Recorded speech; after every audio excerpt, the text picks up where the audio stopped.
BRAVO Delta Show. Gorkha Tweed, the Himalayan answer to the Highland heritage.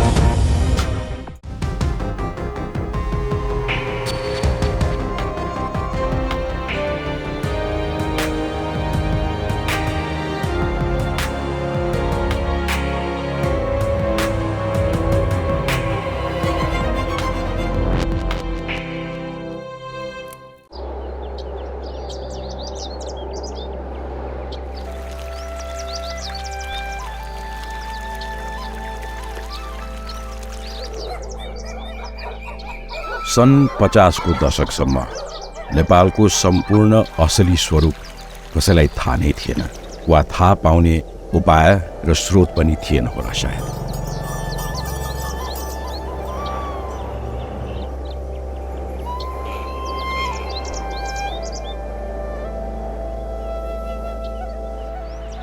तर तात्कालीन राज्य सञ्चालकहरू र नेपालप्रति चासो राख्ने विदेशीहरूको संयुक्त उत्सुकता र पहलका कारण त्यसपछि बिस्तारै नेपालको असली स्वरूपको अध्ययन, अनुसन्धान, रेकर्डका लागि फिल्म र तस्बिर खिच्ने प्रक्रियाको प्रारम्भ भयो र त्यसको प्रथम श्रेय जान्छ Swiss भूगर्भविद Tony ह्यागनलाई।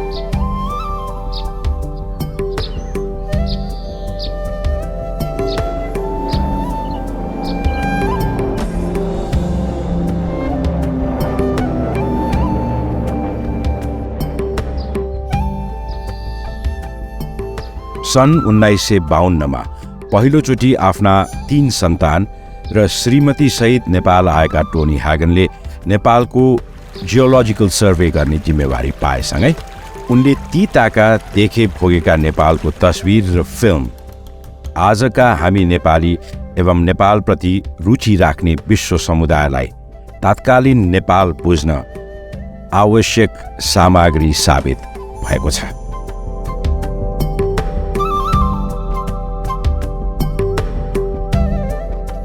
Very happy to be here to show you the movie I have been shooting from 1950 to 1961. It shows my expeditions, my fieldwork, which finally led to my publications.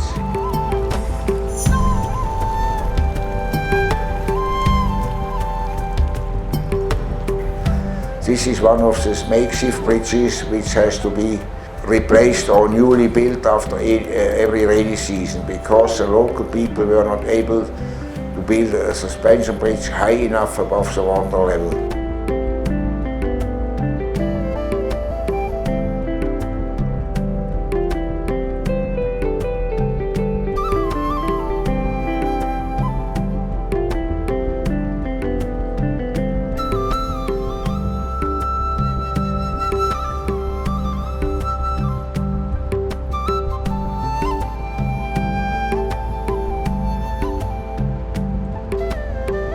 Now this is Bhusan Lake, where you enter from, what is the name, from Ringwo, south to north into the Dolpo area. I was the first in the Dolpo in 1952.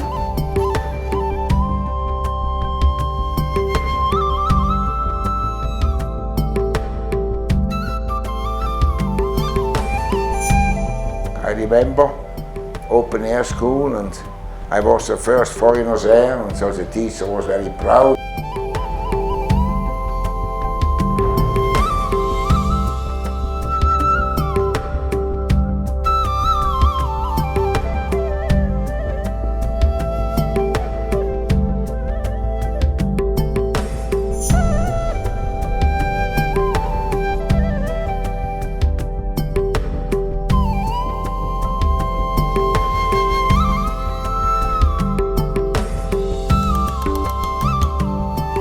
Now we're tearing away the tent, so we had to make this experience only once, and then it worked. They were watching me carefully every morning, and I was watching them, which one could tease the other ones.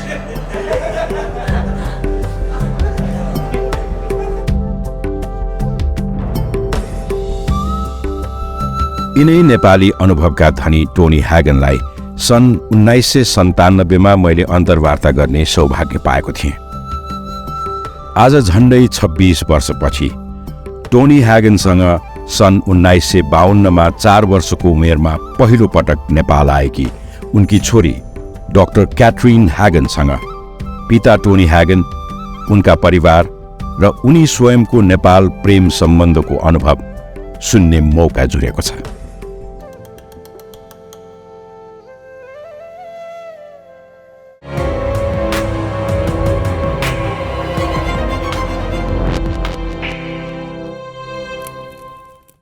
Dr. Katrin Hagen, welcome to the Bravo Delta show. Thank you very much. It really takes me back to late 90s when I had the opportunity of talking to your late father, and your mother was alongside. And I asked him, where can we go and record? And he said, I'll take you to a place where me, my wife, and my children were with me, and we camped in a place called Hatiban in Kathmandu. Can we go there? And I said, why not? So we went to almost the same spot where you guys camped during the 50s or maybe the 60s. No, it was 53. 53, right? So that was the first time you came to Nepal with your father. I mean, my father came 1950, and then we were supposed to come 51. But then he had problem to find a proper house for us. Either a Rana Palace with 200 rooms or a small Nepali house without any facilities. And then finally he found Ekantakuna. So we come in early 52. So you came here as a child. How old were you, if I may ask? 4 years. 4 years. Do you remember anything during those days? Few things, and I mean, that time the living was very difficult because there were only 3 times a flight from Patna to Kathmandu. And the airstrip, of course, in the meantime, there were the cattle there. And a few things I remember, that we had a snake in the house and a few other things. But mostly what I remember is because I see the photos. Do you remember when you see the photos? Yes. You do? Yeah. So when you came in Kathmandu back in 1952, you stayed in Ekantakuna. Yes. I believe this is where the Swiss embassy is right now. Yes, but the building, unfortunately, this old nice building got too much damage during earthquake, so they pulled it down and they built a new embassy. But it's not the same because the old building was really nice. And if we remember your father, he came back in the 50s, and he was the first person that went around the country for months and months and months on foot. And he was instrumental in doing the geological map. Yes. But then as he told also in the film and in his reports, when he traveled around the country, he always asked the people, what do you want, what do you need? And he was much interested about the living of the people. And then in the beginning he realized that one of the most important things for the local people in the remote areas are bridges, safe bridges for monsoon time. And I think after some years, then this bridge building program by the Swiss started. He came here during times when nobody could access into Nepal, and nobody had actually interest about Nepal. Probably people didn't know about Nepal at all. I think you cannot say it's not the interest. As a geologist, who did a lot of research of the Himalayas in Bhutan and India, they wanted to come to Nepal, but it was forbidden. So how did Tony Hagen got interested in Nepal? That time, the late Maharaja minister, he came to Switzerland. Probably he was before already in Switzerland. And then he said he saw, Switzerland, the countryside, the nature, and many things are similar to Nepal. So he asked the Swiss government to send a team to decide how we can develop the country. So beside him, there were 3 other Swiss people who get permission to enter Nepal. Do you remember who the gentleman was? One was, I think, Emil Rauch. He was agriculture, and one I cannot remember anymore who they are. But this project or this program finished after half a year, and then all went back. But my father at that time was still Maharaja. He asked him to continue his work in Nepal. Of course, he thought maybe he will find jewelry, precious stones, oil, and everything. So he was interested in his geological work. And then after 1 year later, he was taken over by UNDP, even before Nepal became a member of UN. In total, how many years did tHE spend in Nepal? It was 12 years. He left 62. And then after 76 or 77, he came regularly to Nepal back. So after your first trip to Nepal as a child back in 1952, when was the next time you come to Nepal as a conscious young person? 61.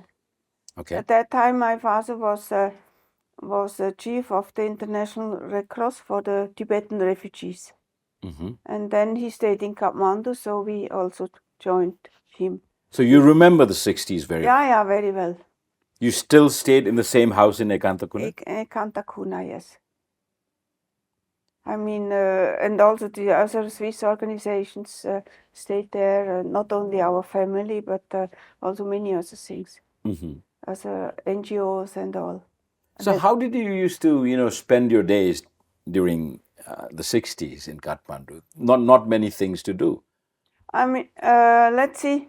We were, in high school, and we had a teacher, because that we didn't lose the time when we come back to Switzerland, that we could So continue. you only came during holidays?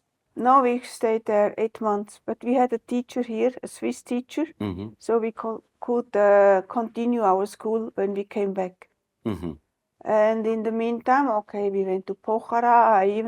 That time with my brother, I went to Muktinath, and I was drawing with the Tibetan children and like this. So we were quite busy. How many brothers and sisters are you? I have one older brother and a younger sister. So you're 3 of them? Yes. So let me go back the memory lane again. Back in the 60s, we had a little airport in Kathmandu. And where did you connect the flight from? From Delhi or Patna? That time already from Delhi. Okay. But that time we brought also a car from Switzerland. So how did you bring the car? Was it By carried? boat? No. That time, in 1960, there was the road, Tribhuvan Rajpath. Oh, it was already built. Yeah, this was built. So it was no So you had a car to go around. Yes. How were the roads in Kathmandu? Maybe even better than now. Really? No traffic?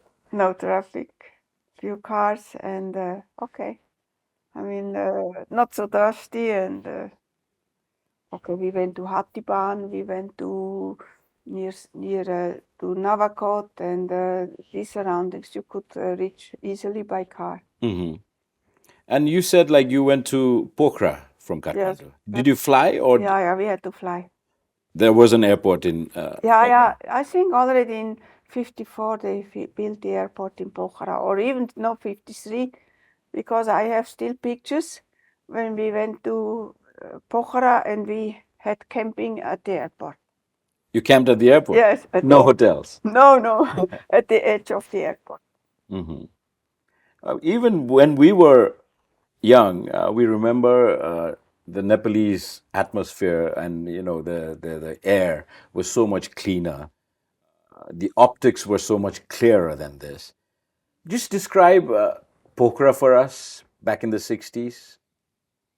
Well, there was even when I came back in 75 later, there were only few hotels, and the Peva Lake was still nature all around this, and we had We had then in the 60s we had often our camp above my father called it the Swiss Hill, just above the Peva Lake, and we went down for swimming and everything.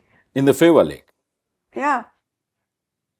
It was nice and clean and no houses around. In the 60s it was okay. Do you remember, during those days, did you ever think that Pokhara would become what Pokhara has become now?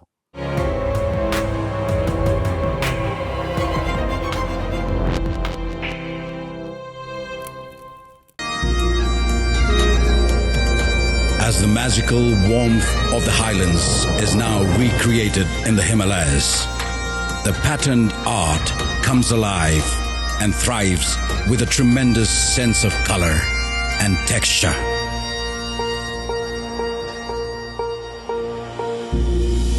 Gorkha tweed, the Himalayan answer to the Highland heritage.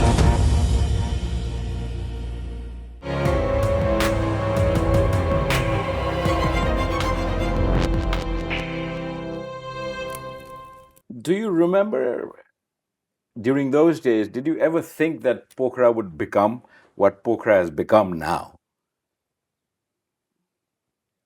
I don't know. You know, with 14 years old, you don't think about much about the future. But when I see about the development, what happens in our area, so it's for me clear that it happens the same here. A lot of people always compare the geography and the scenery, and probably, there are so many similarities between Switzerland and Nepal. The biggest one would be both of us are landlocked. No ocean we have. We have plenty of lake, a lot of hills and mountains, a lot of village life still.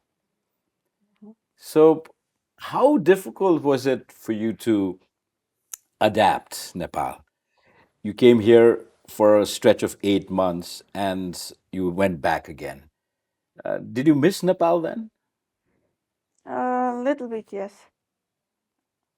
And okay, and then I finished my school, and then I studied, and then my dream was after finishing the study to come back here, at least as a tourist.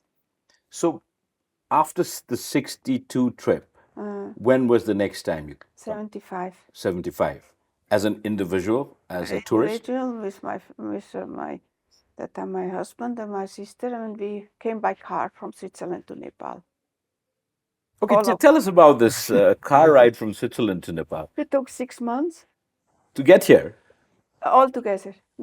So you stopped over in many places? Yeah, we went through Turkey, through Iran, and through Afghanistan. That time it was possible, and Pakistan, and we went to the northern part of Pakistan, and we even for the first time Ladakh in India was open for tourists, so we drive up by car to Ladakh. There was just in construction the first lodge at that time. It was 1975? Yes. And what car was it? Do you remember? It was a Russian car, Lada, a new car, and we had no problem at all.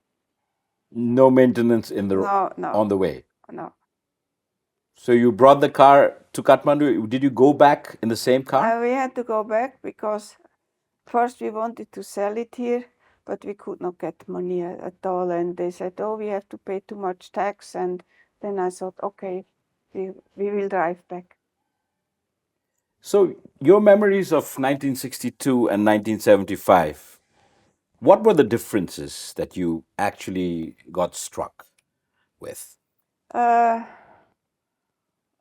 mean, in 62 there was very few tourism, and then in 75 it started. There were many new hotels, lodges, and everything. Trekking tourism came, but also some other problems with drugs and everything started here in Kathmandu from the tourism who tried to buy hash and all these things, who could buy it. And then outside, I remember very well, then we went for a trekking, and we went to Trizuli Bazaar, and there were some quite nice lodges. And then I asked, where do you have a toilet, bathroom? or you go to the street. That's still. Okay, now this is the most interesting thing. It's not When you came as a child, you don't remember whether you had bathrooms or not. We had in our house, yes. You had a bathroom. And outside we stayed in our tents. Mm-hmm. So we did not. So 1962, when you came, Uh-huh. you had as a child when you came back in 1952. You said Uh-huh. Fif- 52. you came in 52. Were there toilets? Yeah. In this in the Ekatakuna, there were toilets, and even my father restored the shower. I mean, they had to bring up the hot water in a tank, but at least we had a bathroom and everything. This we had. Electricity we had Yeah, in the house you stayed, in the house, yes. but the rest of the country no electricity. In Kathmandu, yes. Kathmandu there was, yes. And That time it was working quite well. mhm, Not strong, but well. yes. As a tourist, when you came to Kathmandu, do you remember where you stayed?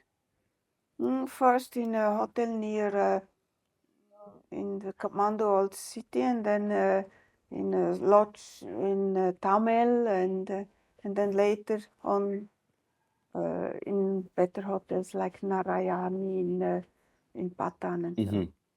When we earned money, then we could afford more better Yes. hotels.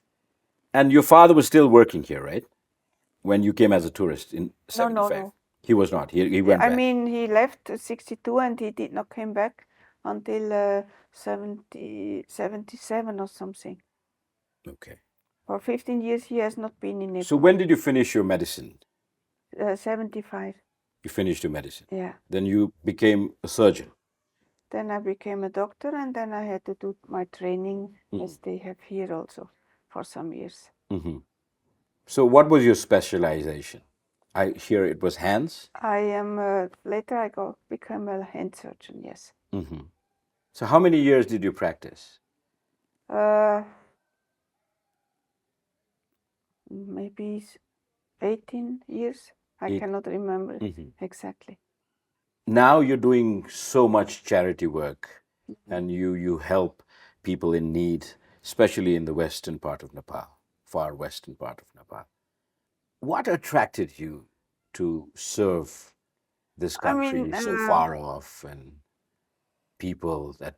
These are several aspects. On one side, when I came here with my father in the early 90s, at a party we met a Nepali neurosurgeon who was working in Germany, and he said he's coming every year for 1 month to do here some work. Then I said, why not? I can do it the same. So I started just here to work in Beer Hospital for 1 month or 3 weeks, something like this.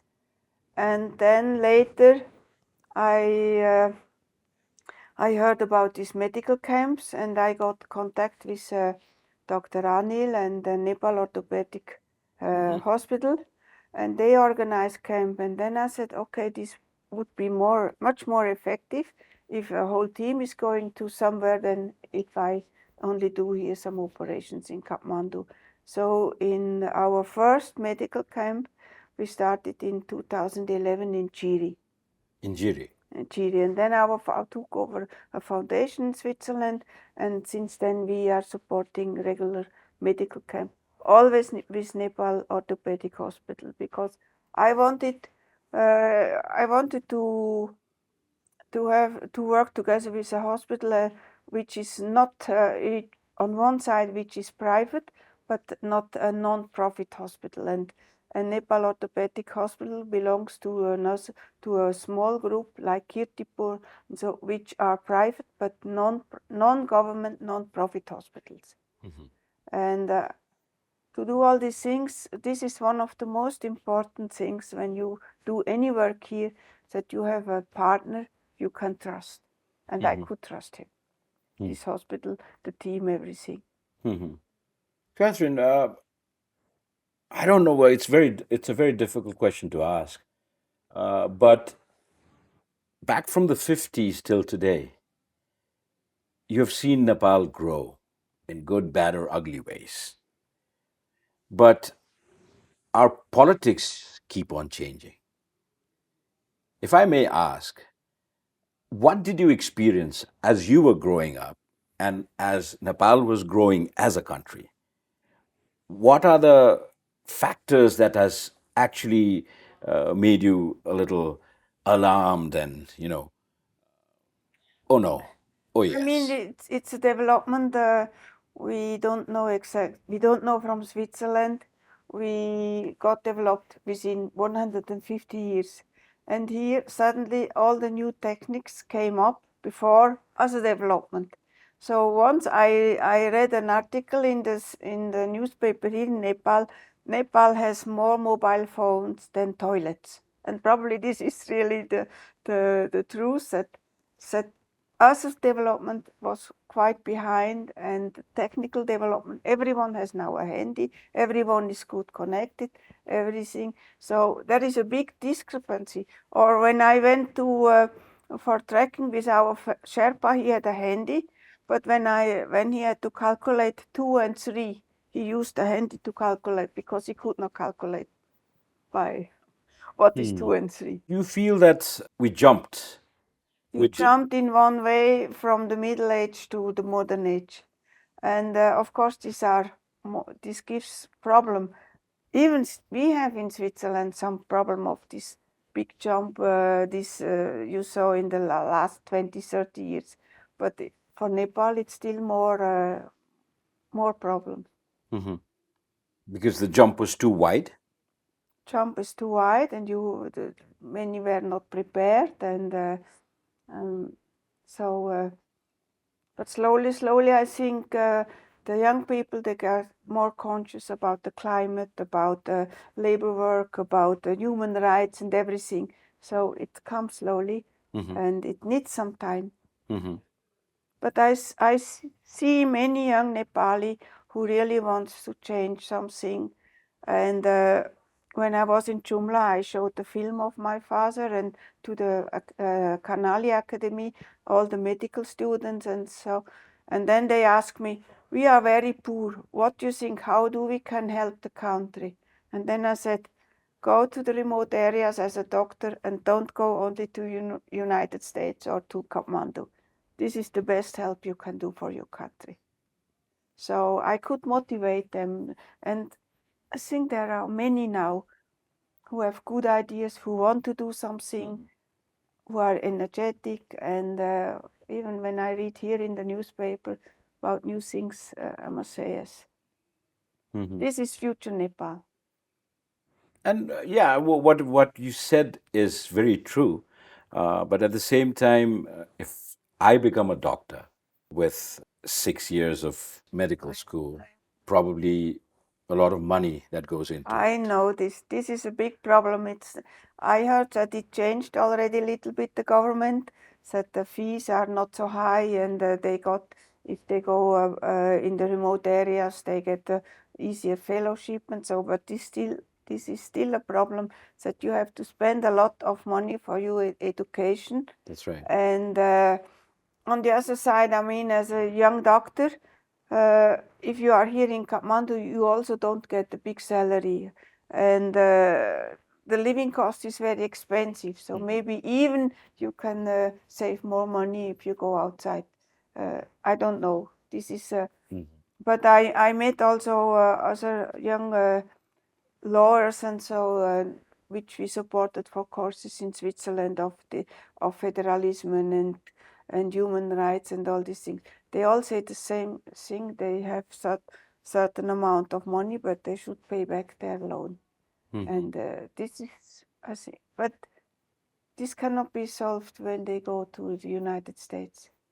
Or anywhere else. Anywhere else. Because these are the rich. But with your experience, and you've done so much in life, you've seen Nepal grow, what could it be a solution to at least slow down the brain drain that is happening in Nepal?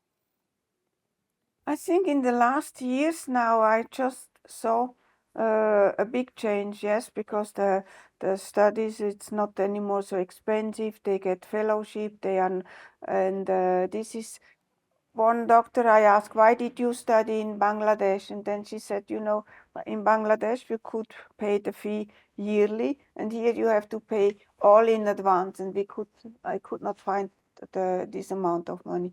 But slowly, what I heard, it will change. And this is very important, that the young people, educated people go out, and even, I mean, if they want to do something for their country. I mean, it's a very difficult question that in your country, back in Switzerland, poverty doesn't mean anything. We have poverties also, but we have a lot of NGOs, and even the government helps them because living cost is very high, and family, maybe when he's a simple worker and he has 3 children, it's almost not possible to pay everything. And So for a family of that sort in Switzerland, if somebody is not economically well off, how does the state help such people? You can apply, and then you get, for example, the insurance for health insurance. Then they get a reduced rate, or they get the government now is also building some apartments for the poor, for the people with lesser income, and like this. So, and NGOs who help with this and that. Do you think that is being done in Nepal? No. So you've met so many people in the government, you've worked with so many government organizations. Be very honest on this. How do they work? But I mean, the NGOs here, yes. I know many NGOs. I know private institutions. They do something. They help poor people. They give. They make school, everything, but not the government. This is the government is not helping really the poor. They have to look for us things. But NGOs are not enough. Or NGO help is enough for a country like Nepal? It's not NGOs enough, but what I always say, even in the remote, especially in the remote areas, the most important thing is education.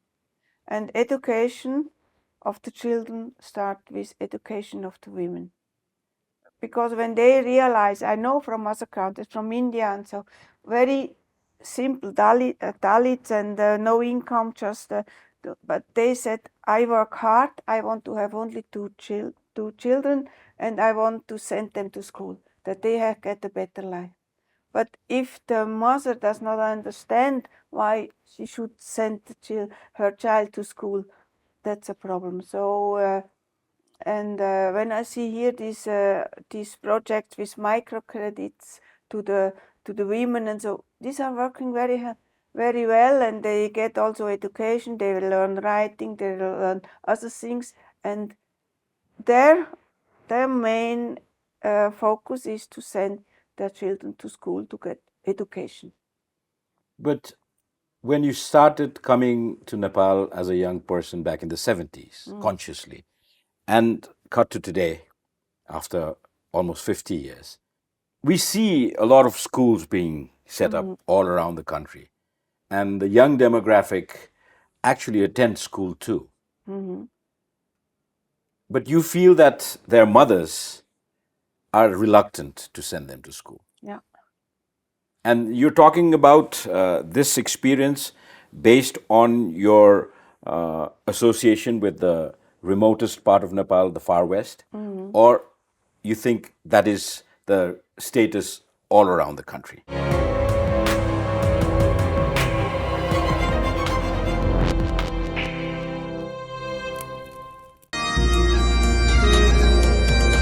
As the magical warmth of the highlands is now recreated in the Himalayas, the patterned art comes alive and thrives with a tremendous sense of color and texture.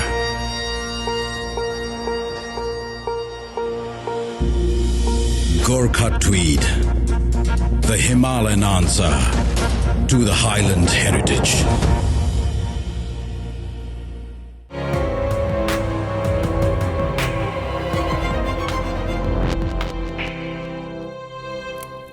you're talking about this experience based on your association with the remotest part of Nepal, the far west, or you think that is the status all around the country? No, you cannot say that it's all around the country.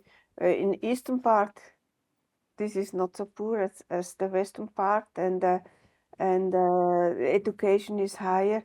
And then on one thing also, I think it's a little bit depends from the ethnic group. And there were, of course, the highest caste, the Brahmins. Before they were not working so much, they had other people to work for them. Education was important, but I remember that my father noticed in Western Nepal there were so many poor Brahmins, and when they are poor, they also cannot send their children to school.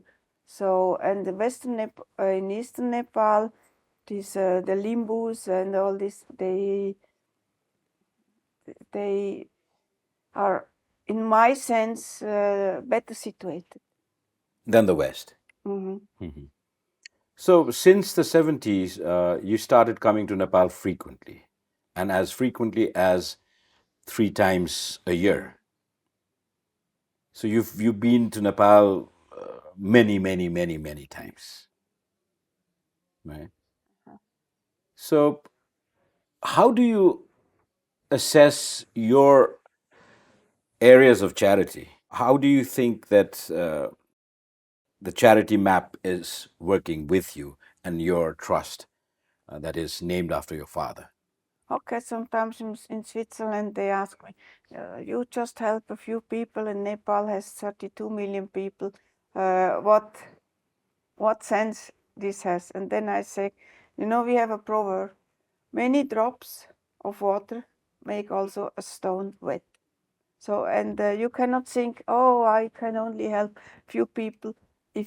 If many help a few people, then after all you help a lot of people.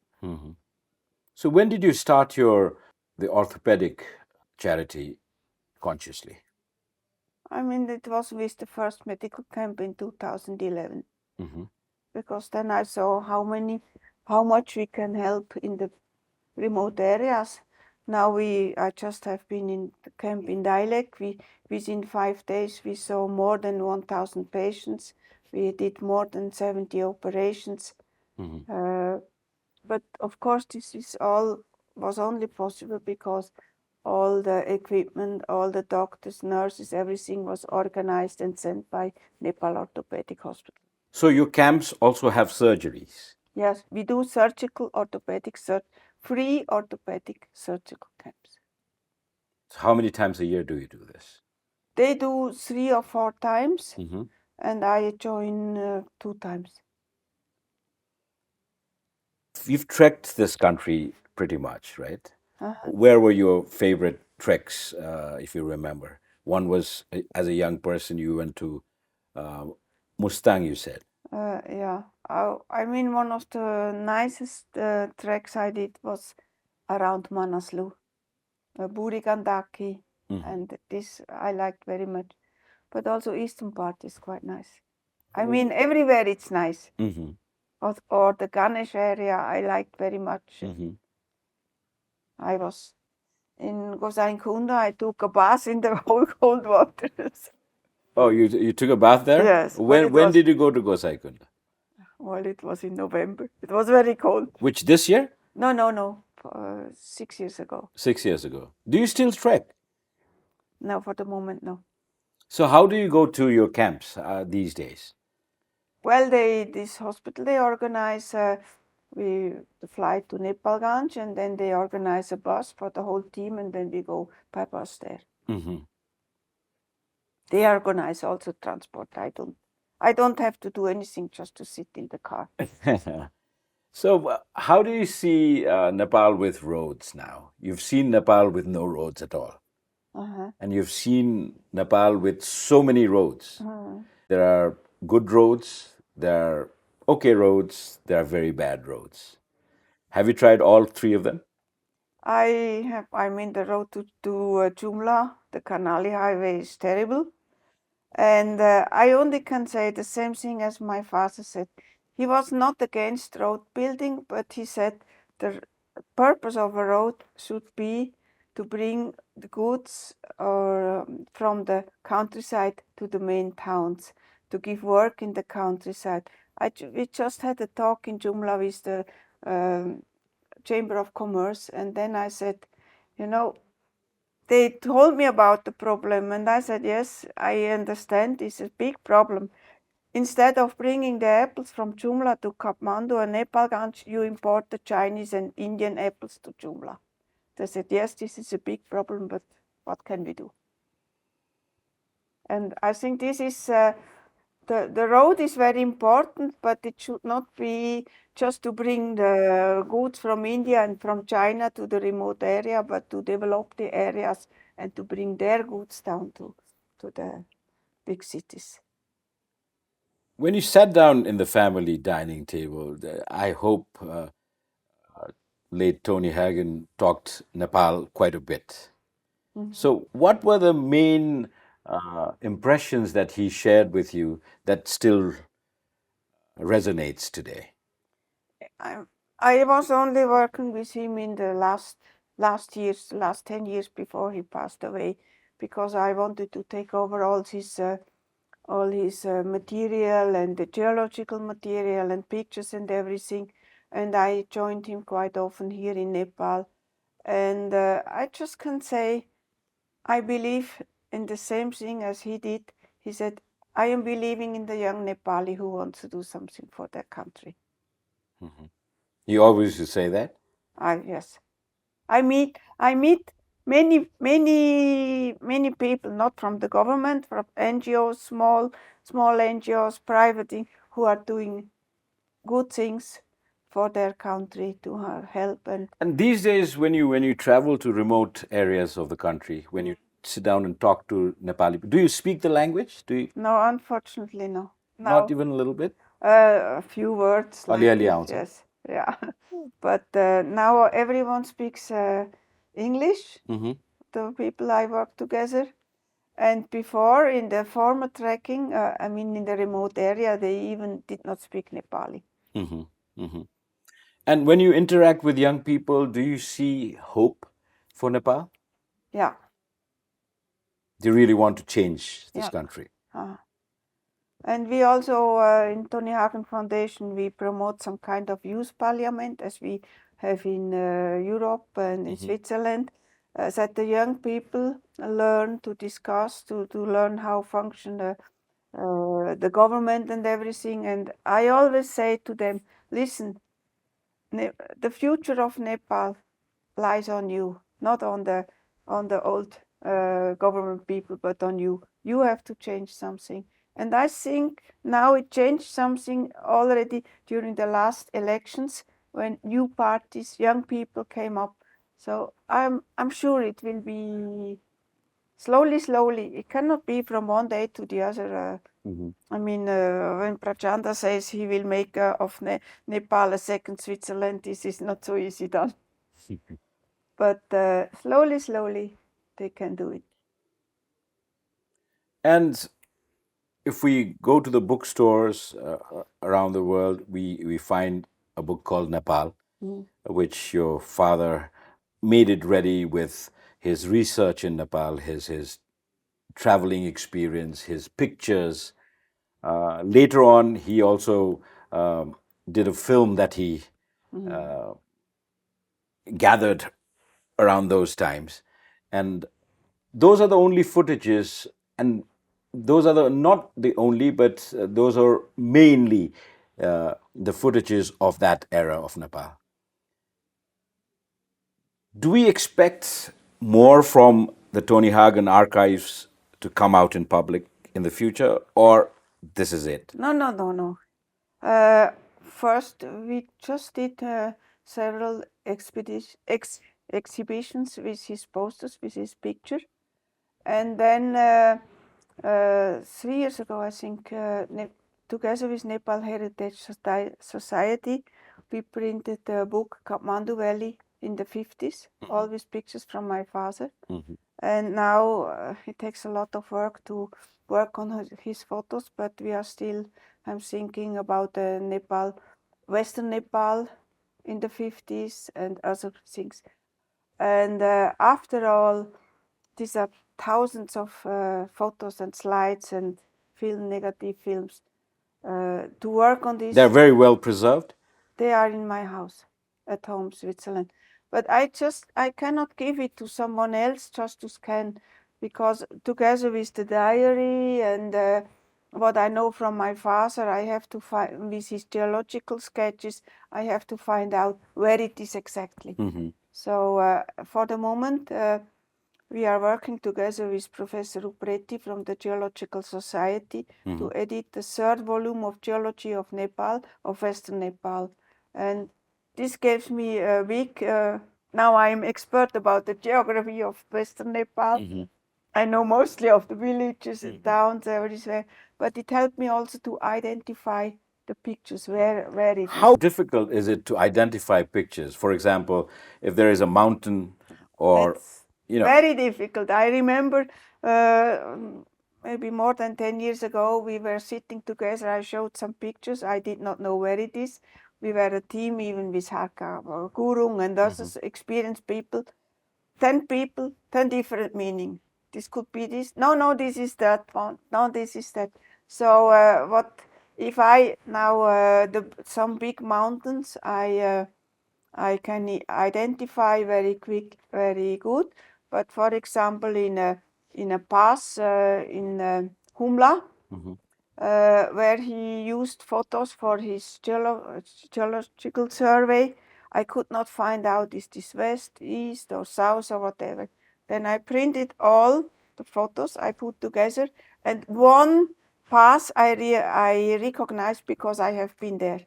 Because when you see the mountains with or without snow, it's totally different. Yes. And then I could find out, oh, this is west, this is southwest, this is east, southeast, northeast, like this. Did THE keep a very good diary of events? Some parts.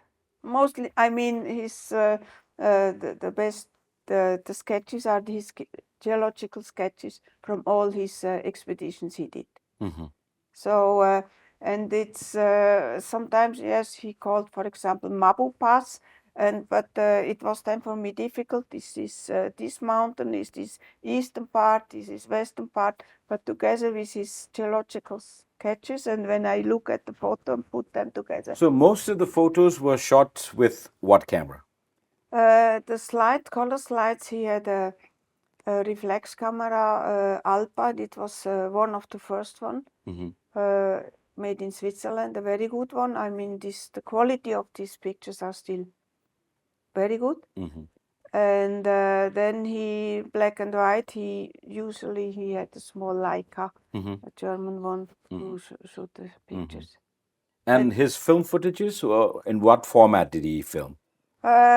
In the beginning, about 8 millimeters, the small film, but after then he shot it in 16 millimeters film. The movie. Yes. So he actually shot those footages to make a film on Nepal, or he just was recording what he saw? No, he made this film of Nepal, Uhileko. He showed it very often in Switzerland, everywhere when they were interested in alpine clubs and private things. He made this film, but his comment was never recorded except then here when he showed it in, I think, 2001 or 2000 in Patantoka, and they recorded his comment. It's the only one we have. I interviewed your father back in 1997, 98, and I'm struggling to find the footage. I used to work for a channel called Image Channel, and I'm still struggling to find that interview that I took with your father. So archiving is a very important factor in a development of a country. That's right. And I think THE was an archive by himself. He shot so much, he recorded so much of Nepal, and he actually handed over to family before he passed. So I think that's a very good example of how archiving the history of any country is important. That's right. He made a contract before he passed away, some years before, with the Swiss Federal Archive. But then I thought, there it disappears. Nobody knows what he has. So therefore, then he already passed away. As I started to scan the pictures, to work on the pictures. And now I realize here in Nepal, this is a cultural heritage for Nepal. It is. So I don't give it to the Federal Archive unless I scanned everything and I worked on this. And I hope I can finish it.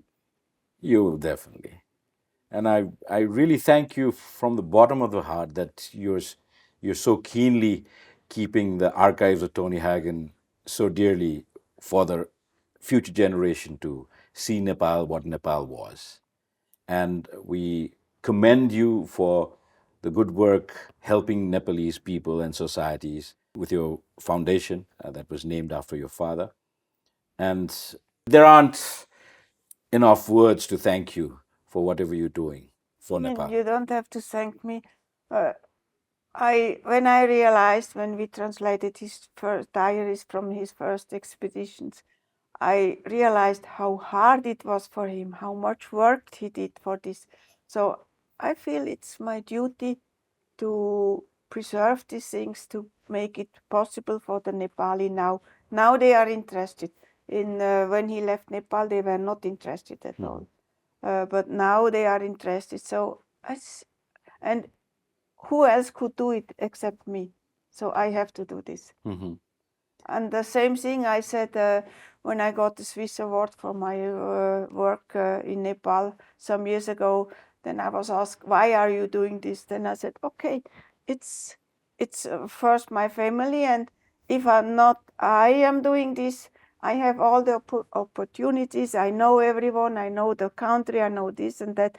If I'm not doing, who could do it? And therefore I feel I have to do this. And during his last years of his life, your father was bestowed upon the honorary citizenship of Nepal. Do you think that was recognition enough for what Tony Hagen did for Nepal? I mean, he got also this the award from the I forgot the name, from the late king. And I think after all he was happy that Nepal recognized him again, because when he left Nepal, He was happy? yes, he was very happy that. But anyhow, it was a little bit too late that the Nepali showed interest in his photos and in his work he did. Otherwise, it would have been much more easy for me if I could ask him, where is this, what is that? And it's only after, when we started to do with exhibitions, with poster exhibitions, that here the Nepali said, oh, I would like, and do you have more pictures? And it's so interesting. Can you work on this? It's a little bit too late, unfortunately. I mean, it's difficult work for me. It would have been 10 years early, would have been much more easy. And if I may ask, it must be very personal. It might be very, very personal. But what did Nepal mean to Tony Hagen? Oh, my mother always said he's married to Nepal and not to his wives. Nepal meant him his second home country. And what is Nepal to you? It's also something like a second home country. But now, before maybe 10, 20 years ago, I was dreaming even to live in Nepal. Now I don't think so. It's not because of the people, but as I get older, I need my nature and remote areas, and this I have in Switzerland. Whereas here it's quite difficult to get out from Kathmandu to see a little bit remote area, and for trekking, slowly I get too old. So anything to our audience that you want to tell with your experience in Nepal, with your family's experience in Nepal? I just must say I admire the Nepali because they are very friendly. They are it's unique in the world when after the earthquake, they were helping each other. Wherever you now here in Turkey, they had to organize police and military because all the thieves came to take out this. It didn't happen to Nepal. Nepal is. And also, what is unique for Nepal that it changed from kingdom to a republic, and there was almost no fighting. Just 2 people died, and this is also unique in the world. So that means the Nepali are very friendly. In their heart, they are not fighting, and not what you see now in other countries. And this is what I admire in Nepal, and what also my father admired in Nepal.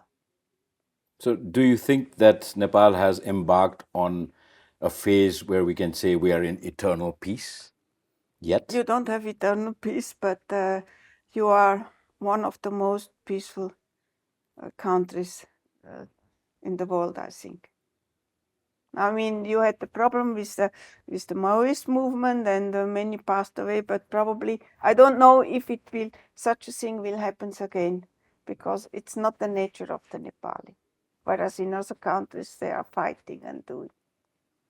This is my opinion, but maybe I am wrong. I hope you're right. And we don't want any more fighting. We want to achieve peace for the nation. And with such great experience with our country from you and your family, we treasure that. And we wish you many more years with Nepal. And we would like to see you all over and over again in this country and always be our guest. Thank you. And be family. Thank you very much, Doctor, for your time and your experience sharing of whatever you're doing and whatever you want to do in the future. We wish you all the very best, and thank you very much. Namaste.